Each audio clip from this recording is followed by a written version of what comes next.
Good morning, everybody. Good morning. It's June 15th, 2020, and this is episode 51 of Transmission. Woohoo! We're old now. Mhm.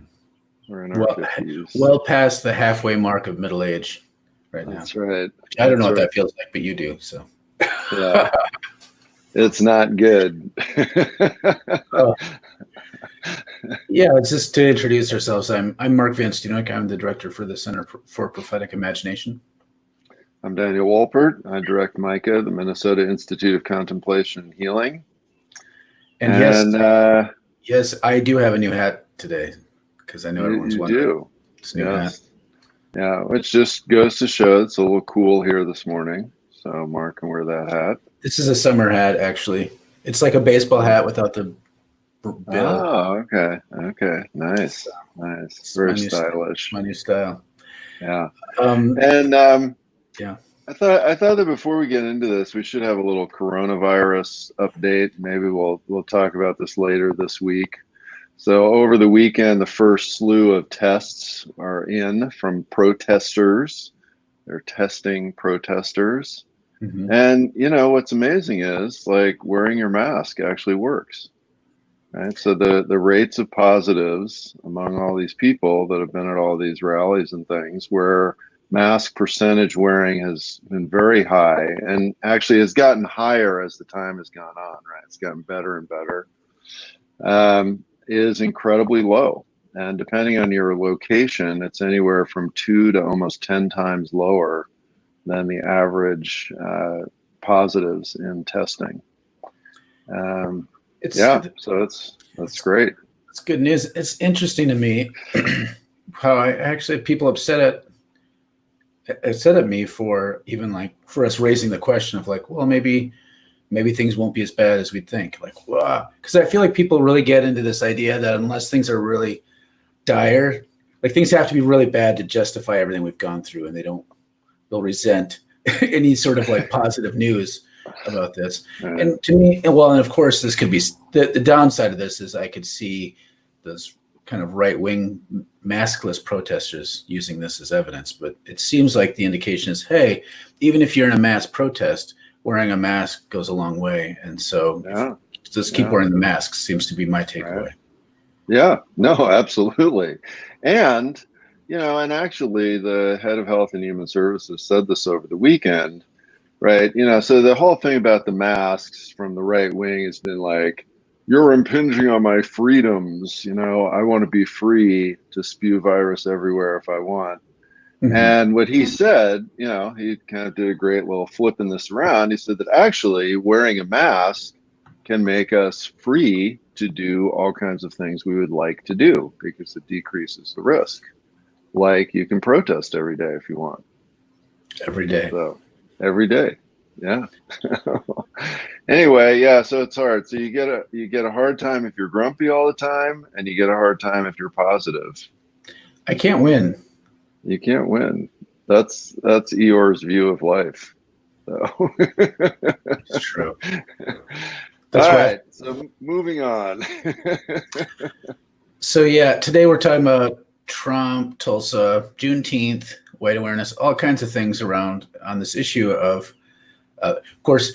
So Donald Trump was planning on doing his first presidential rally for himself for the upcoming elections on June 19th in Tulsa, which hit a lot of people as a really horrible move. And most white America, most not Black America, at least, they had no idea why until it came out like, wait, Juneteenth is like an important holiday to Black Americans. Right. Tulsa is an important and for tragic reasons place for Black Americans, and having a rally on Juneteenth in Tulsa is an act of white supremacist aggression. So, right. And most white Americans were like, I wouldn't want to go to Tulsa anyway. And yeah, they were kind of confused. I mean, I'm not advocating for Tulsa as a vacation destination, but right. So for those who don't know, Juneteenth is a holiday that started with, so the Emancipation Proclamation freed the slaves across the nation, but not really, because in Texas there were people still like not emancipated until 1965 in Texas. In Galveston, one of the generals said, "Hey, slaves, you now can finally be free in Texas." And so Juneteenth, 1965, became like kind of the day of Jubilee. This is the day when slaves are set free, and it's become a holiday. 1865. Did I say? What did I say? 1965. Well, there's probably more truth to that than yeah, that's right. Than we want to admit. Yeah, 1865. Yeah. Yeah, and then Tulsa. Do you want to say why Tulsa matters? Right. So Tulsa and to our statue toppling discussion, all kinds of things. This is a great example of our complete cluelessness about history, right? So Tulsa is the site of one of the greatest race massacres in United States history, pretty much unknown to 99.9% of white America. It is the only time that the Air Force has been called in to bomb an American city, right? So, all this uproar last week about using federal, the Army against its own citizens. This has been done before, and Tulsa is the only time that the Air Force has actually bombed an American city. And so this was one of actually many, but this was the biggest times when troops were called in to basically destroy a Black community. And Tulsa had a really thriving Black community, economic center, industry. Some 30,000 people lived there. And this was burned to the ground, bombed, basically evacuated in 1921. Yeah, so martial law was declared, and then no one really got their stuff back. Like all this property seized and destroyed. Yeah. So it's interesting, the responses to that, like how we don't even know that's happening, but then when AutoZone goes up in flames, people freak the fuck out. Right. Yeah, and again, in this great book that I have recommended before on the show, but I will recommend again, This Nonviolent Stuff Will Get You Killed. And one of the things that he actually does in one of these chapters is to go through a number of such incidents in cities, mostly in the South or right along the Mason-Dixon line, where Black communities were pretty much annihilated. And usually these would start with some very small infraction. There was one he talks about, that started with an argument at a hardware store. And this was in a town in Arkansas. And eventually the state police came in and basically burned down the Black neighborhood. So this happened all over America, basically as an attempt to keep white supremacist rule. And so Donald, who, as we all knows, loves Black people, decided this would be a great date and place for his first rally. And of course, a lot of people disagreed. And he actually changed it, but to June 20th. To June 20th, still in Tulsa. But again, part of what this points to me about, and this I think relates to a lot of what we're dealing with now with these uprisings, even with the pandemic and how we relate to information, all this discussion about how we relate to history, is just this kind of general clueless haze that white America has been in and has kept itself in. Gus has a comment. He was reading an article about where they were saying that the bombing was from local crop duster airplanes. That was my sense too, that they were private aircraft that they just commandeered, and then the National Guard was called in. But the interesting thing about this, like the haze of like not knowing this stuff, if you juxtapose that with how many people are saying we need these statues to remember our history, it's fascinating to me because these statues obscure history. They're not helping gain clarity for history. And in fact, non-white communities understand America's history better, generally speaking, than most white Americans. And so the fact that we're like, and I've seen this from all kinds of people that aren't even that conservative, saying, well, if we start taking down these Jefferson Davis statues, then how will we remember? It's like, well, all those, Black America doesn't have very many statues compared to white America, and they certainly remember. So I don't think, it's not like these are giant thumb drives that store cultural memory. Right. So I don't understand.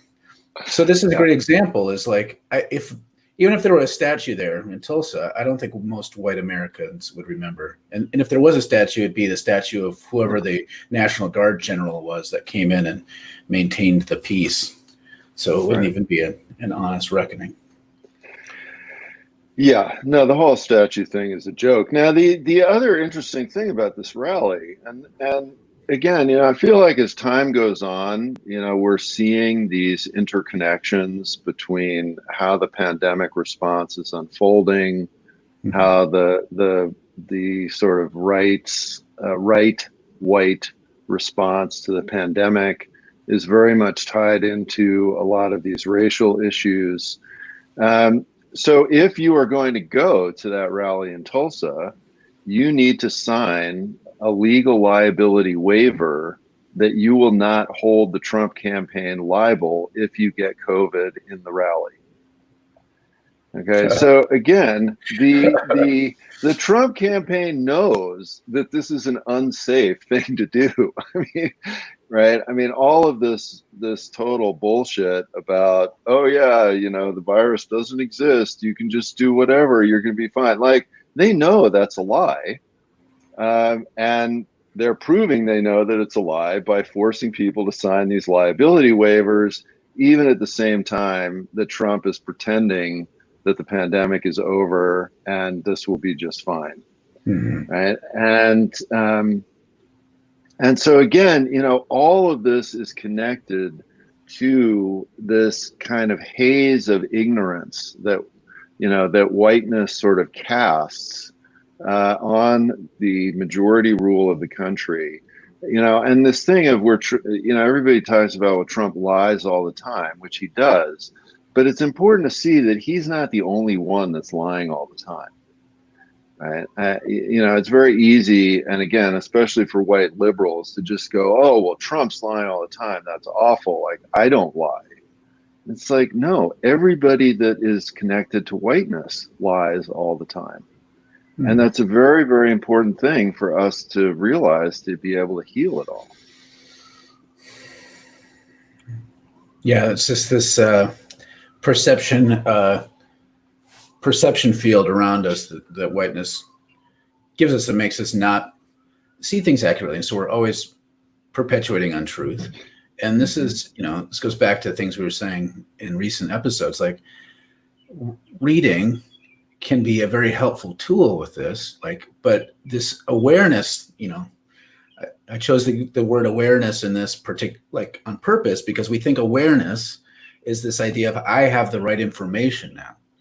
And to me, that's part of the remedy, but the remedy, the challenge is, our way of relating to everything is flawed. So we need to actually change those relationships. We can't just change the information flow. So it's, we're talking about maybe having a conversation about this later this week about early adopters and late adopters around kind of white awareness issues. We've seen this with all kinds of issues in the past, but recently people went from 0 to 60 into being unwittingly all lives matter people to experts in how white supremacy functions in a matter of 2 weeks. And I'm prone to this sort of overconfidence in my analysis, for sure. But in this case, when I've screwed up so many times and learned the hard way about this, it kind of makes me cringe when I see someone who 2 weeks ago, literally was saying all lives matter, to now thinking that they know enough to be the ones who school other people on. Right. So this is part of the problem of how white awareness works.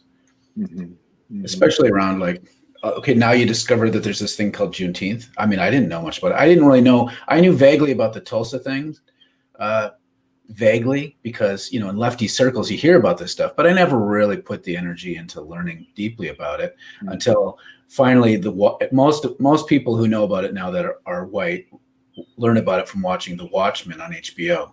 So that's the major starting point, the origin story of the show. And when you kind of realize that, I feel like the temptation is to use that as ammunition to show your intellectual superiority over others, rather than to say, like, what is it about my existence and the way I live that I did not know about this? Yeah. And one of the things that one of the analogies that I feel like is useful in all of this is the difference in spirituality between knowing something about God and actually engaging in the spiritual life to have a relationship with God. Mm-hmm. And so I think about the whole area and practice of discernment, right? Which is in the Christian tradition, trying to look at how is it that we come to know what God is up to in our lives.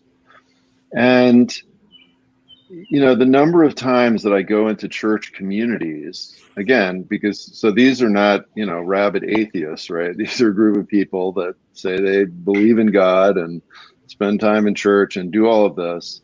And then I start teaching about discernment, which really involves a complete reorientation of ourselves. And they are totally blown away. Like, it's this revolutionary kind of thing, because they realize that, oh my gosh, this now is a switch from reorienting myself around being self-centered to reorienting around being God-centered. And that's not a matter of intellectual knowledge. Like, that's a whole different shift as to who I am. And this is the same kind of thing that we're talking about, right? Yeah. I mean, if we just take the white frame, and if we're not even aware of that, and we just say, let's just add a little knowledge to that, it's not going to make any difference. A couple comments coming in. Going back to Gus real quick. Someone tore down the statue of Thomas Jefferson here in Portland over the weekend. Okay, well, it's too bad nobody in Portland will ever know about Thomas Jefferson. Yeah. Who's Thomas Jefferson? Oh, wow. I've never seen a statue of that guy, so I have no idea. I know. Susan writes, I'm perpetually underconfident, and I want to be informed, so I act rightly. Like, who the heck do I vote for now? Should I become a democratic socialist at last? I'm afraid to say much lately, knowing I'm probably behind the learning curve here. Mm-hmm.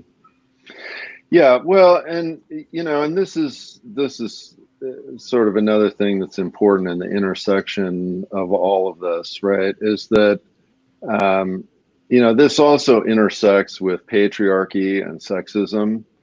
And so women are actually often taught to be chronically underconfident and not use their voice.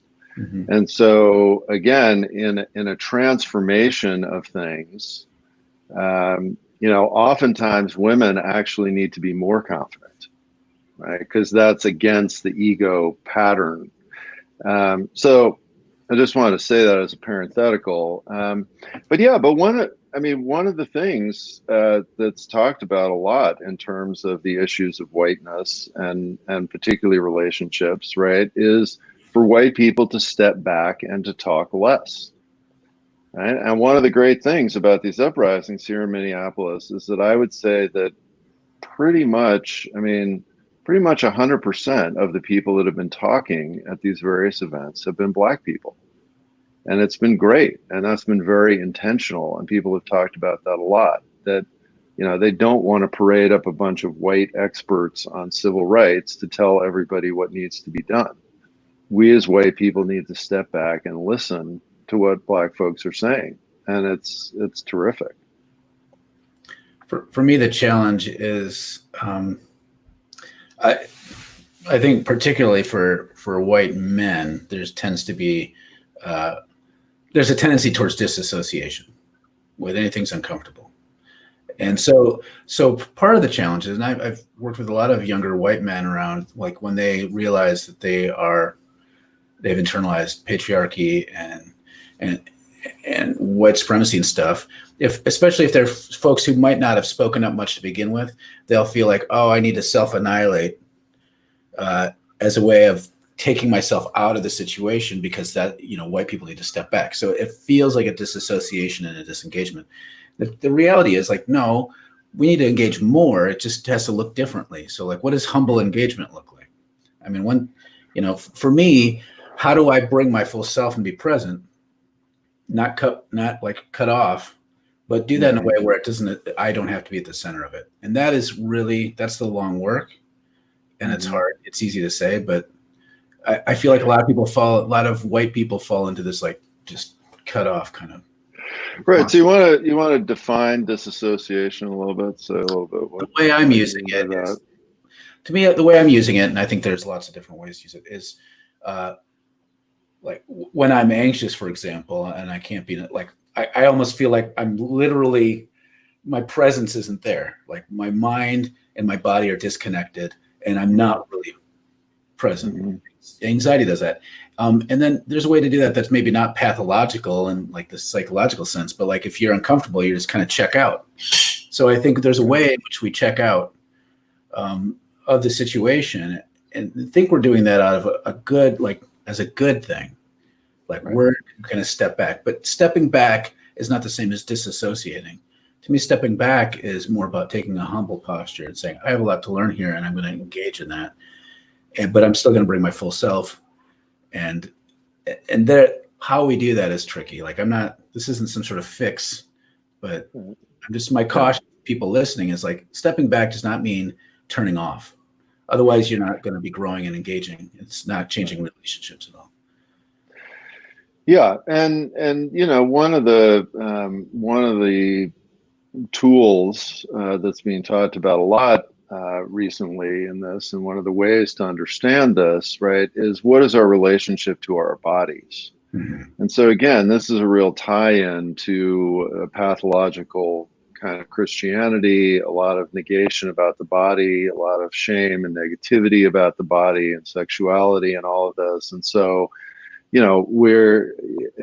whiteness sort of encourages us to live from our neck up, as if we don't have a body, right? And then you get all these paradoxical things about, on the one hand, you can't relate to your body. On the other hand, we have massive pornography industry, let's say, and all kinds of abuse of bodies. And so all of these things are very much tied into each other. And so to actually come into ourselves, to come into our embodiment, and to feel how we feel, anxious or scared or confused or disconnected, and to be okay with that, and to be able to sit with our feelings compassionately, is a big part of this healing process, and is a big thing that, again, we as white people are encouraged not to do.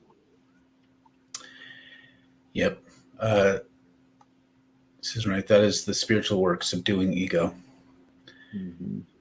Kathleen says, some of my parishioners tell me that they feel like Black Lives Matter is trying to make them feel guilty for being white, and they don't think that is fair. Right. Yeah. So this is one of the classic responses, mm-hmm. right? Is that, oh, this is just about feeling bad that I'm a white person. This is completely wrong, but it is an extremely common response, right? Because it sort of, can kind of sound that way. And again, white people are taught, when we've done something wrong, we need to feel bad and guilty and ashamed and sort of hide dissociate, check out. And that's part of the whiteness response. That's part of this exact response that we're talking about. And there's a real difference between a willingness to undergo self-examination and reflection, and just feeling bad about something that we have no control over. Mm-hmm. And coming to differentiate those two things can be really challenging for people. But as leaders, I think that's a real important thing for us to help people differentiate, and to recognize that that's a particular reaction and pathway to this that is not helpful. No, it's because stuff gets really tricky because, like, I remember a relative. I'm not going to get more specific than that. Being upset, like, why is it that black folks can have pride about being black, but if you start saying the term white pride, people get all upset. Like, and so there's this idea that whiteness is the same as blackness, and that you shouldn't feel bad at all about whiteness. Well, when people use the word whiteness, and I just want to make this clear that when we're throwing this out, we're not saying, oh, you're of European descent, so you should feel like shit. Whiteness is all those stories and ideas and myths that say white means this, and it should be dominant over all of this. And that set of narratives messes with your head and has nothing to do with, like, the idea of being white is not an ancient concept. This is a modern, relatively speaking, idea about who gets to be on top and what is, like, it's tied into imperialism, domination, and those stories screw us up. So, like, do I want you to feel guilty that you're white? No. Do I want you to realize that you inheriting whiteness is a problem, not only for people who are oppressed, but for you? Yeah. And this shouldn't be done out of guilt. It should be done out of, like, the same way that a thirsty person should long for water, you should be longing for some liberation from this whiteness thing, because it's screwing you up. And until we all realize that, we're just kind of going to be performative and trying to make sure we're the best white person in the room, which is not a great thing. Eileen writes, really isn't that part of the problem? I'm not sure when that comment showed up, I wasn't sure what you're specifically referring to, Eileen. So if you can say maybe the feeling guilty thing. Yeah, I think talk about. Yeah, feeling mired in guilt is part of the problem, I think. Susan points out earlier, we're talking about disassociation, that clinical anxiety is another layer to this, and it is. Like, it certainly is. Kathleen asks, when did we start using the word white? Great. I can answer that from a legal perspective. Yeah, no, it was invented. Yeah, we know exactly when it was invented. 1690s Virginia colony is when we start. That's what most people are pointing to. It's like, before then, on the books, if you were an enslaved black person, you could be set free if you're a Christian, because the legality was based around Christian and non-Christian. Then they realized too many of these black people were becoming Christian, and then it was undercutting their financial resources. So then they shifted language from white to black, white to non-white. So whiteness, really, the way that we think of whiteness as a race, really began then. Before then, they had different ways of talking about race that had more to do with Christian supremacy than white supremacy. Yeah. So right. So in the early colonies, there were slaves, and many of them were indentured servants, right? So a slightly different category than chattel slavery. And many of them were of European descent, right? So there were, again, there are people from all over various continents who were in servitude, and you could get out of that by working your way out of it, basically. The problem was that there were more servants than there were landholders, and there started to be rebellions. And the landholders were very worried about this. And both people of European descent and African descent would fight together in these rebellions. So this was the classic divide and conquer thing. So the Virginia colonies created these laws, and this is the first time that the word white appears.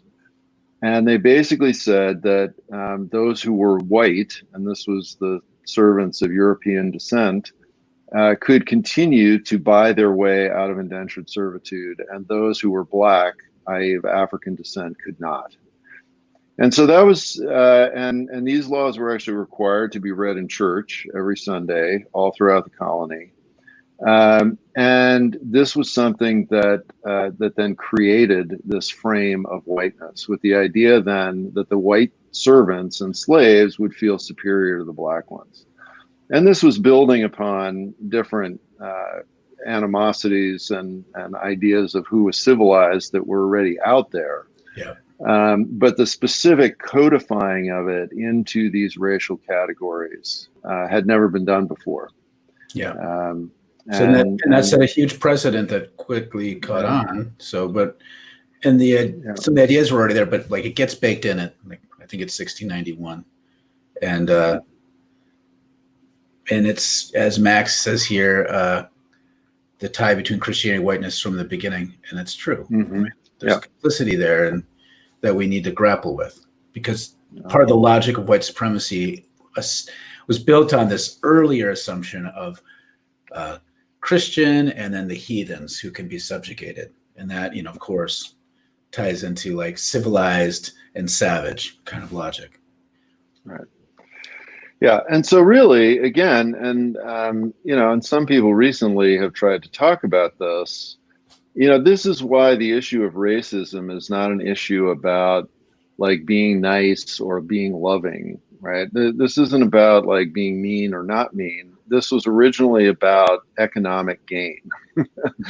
And so this is an entire economic issue. And this is why the conversation about reparations now is so hot and emotional, because that seeks to undo the original root of this, which was creating this massive economic disparity that was enforced by brutalized oppression. Well, the reality is, like,